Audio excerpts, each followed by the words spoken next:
Hello बच्चों, चलिए प्रश्न को पढ़ते हैं। वायवीय तथा अवायवीय श्वसन के दौरान ग्लूकोज के अंत का सरल चित्र दिया गया है। अंतिम उत्पादों को पहचानिए जो चिन्हित ए, बी, सी तथा डी अवस्थाओं में बनते हैं। नीचे दिए गए विकल्पों में से सही विकल्प का चयन कीजिए।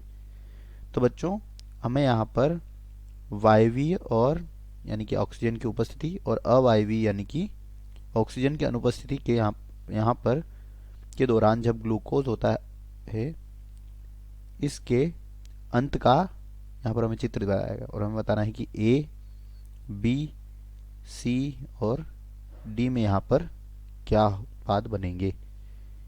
तो चलिए बात करते हैं इस प्रश्न की मुख्य अवधारणा। तो बच्चों, इस प्रश्न की मुख्य अवधारणा में यहाँ पर हम बात करेंगे सबसे पहले ग्लूकोज के बारे में। तो बच्चों, ग्लूकोज का यहाँ पर सबसे पहले क्या होता है, ग्लाइकोलाइसिस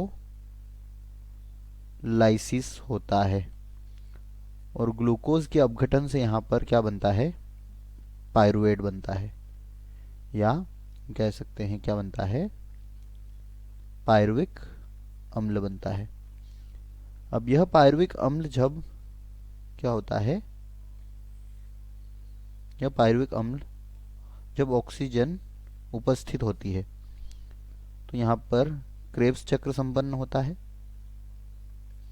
और क्रेब्स चक्र के द्वारा इससे क्या बनता है, कार्बन डाइऑक्साइड और जल बनता है। और अगर यहाँ पर क्या है, ऑक्सीजन अनुपस्थित है तो ऑक्सीजन अनुपस्थिति में क्या होगा, यहाँ पर किण्वन की क्रिया होगी जिसमें भोज्य पदार्थों का अपूर्ण ऑक्सीकरण होगा।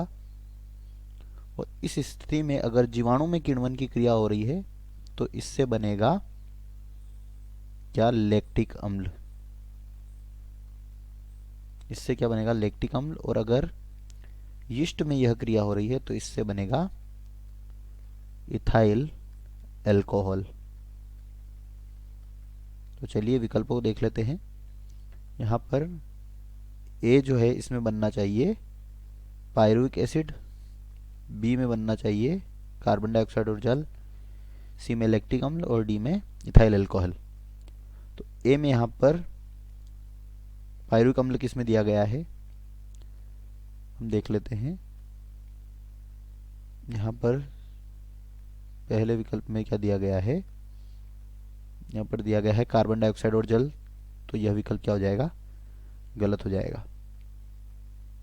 इसके बाद दूसरा विकल्प है यहाँ पर में पायरुविक अम्ल भी हो सकता है, यहाँ पर भी एम पायरुविक अम्ल, यह भी हमारा उत्तर हो सकता है, यहाँ पर भी एम पायरुविक अम्ल उत्तर हो सकता है। बी में होना चाहिए कार्बन डाइऑक्साइड और जल, तो यहाँ पर बी में दिया गया है पायरुविक अम्ल, यह गलत है।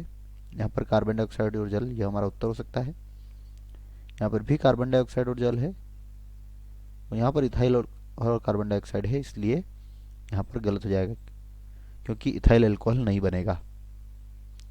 इसके बाद तीसरा है सी। सी में क्या होना चाहिए, यहाँ पर सी में होना चाहिए लैक्टिक अम्ल। तो लैक्टिक अम्ल यहाँ पर विकल्प बी में दिया गया है। सी में इथाइल एल्कोहल और कार्बन डाइऑक्साइड है, इसलिए सी भी गलत हो जाएगा। और इसके बाद डी में होना चाहिए इथाइल एल्कोहल और कार्बन डाइऑक्साइड, यहाँ पर इथाइल एल्कोहल और कार्बन डाइऑक्साइड। तो दिए गए प्रश्न का सही उत्तर हो जाएगा विकल्प बी। आशा करते हैं आपको समझ आया होगा। धन्यवाद।